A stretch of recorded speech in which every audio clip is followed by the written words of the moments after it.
بسم اللہ الرحمن الرحیم اللہم نحمدک کما ترضی و نصلی علی حبیبک و آلہ کما یرضی و نحب محبوبک کما یرتضی اما بعد صلی اللہ علی حبیبی محمد و آلہ وسلم۔ واجب الاحترام، آج کی نشست میں ہم انشاءاللہ حضرت عثمان غنی رضی اللہ عنہ کے چند اقوال مزید بیان کریں گے۔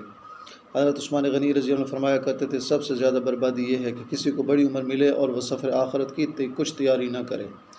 اور پھر اسی طریقے حضرت عثمان غنی رضی اللہ عنہ فرمایا کرتے تھے، دنیا جس کے لیے قید خانہ ہو، قبر اس کے لیے باعث رحمت ہوگی۔ اور فرمایا کرتے تھے، اگر تمہارے دل پاک ہو جائیں تو کبھی قرآن پاک کی تلاوت یا سماع سے سیری نہ ہو۔ اللہ تعالیٰ مجھے اور آپ کو قرآن پاک کی کثرت کے ساتھ تلاوت کی توفیق بخشے۔ اور پھر حضرت عثمان غنی رضی اللہ عنہ کے لیے ہی قرآن پاک کی آیتیں، لقد رضی اللہ عنہ المؤمنین اذ یبایعونک تحت الشجرہ، 1400 صحابہ کرام سے ہمارے نبی پاک صلی اللہ علیہ وسلم نے بیعت لی، ہم اپنے عثمان کا بدلہ لے کر ہی جائیں گے۔ جس وقت خبر پھیلی کہ حضرت عثمان غنی رضی اللہ عنہ کو نعوذ باللہ شہید کر دیا گیا، تو یہ حضرت عثمان غنی رضی اللہ عنہ کی شان ہے۔ اللہ تعالیٰ مجھے آپ کو صحابہ کرام کا ادب احترام نصیب فرمائے۔ آخر دعوانا الحمد للہ رب العالمین۔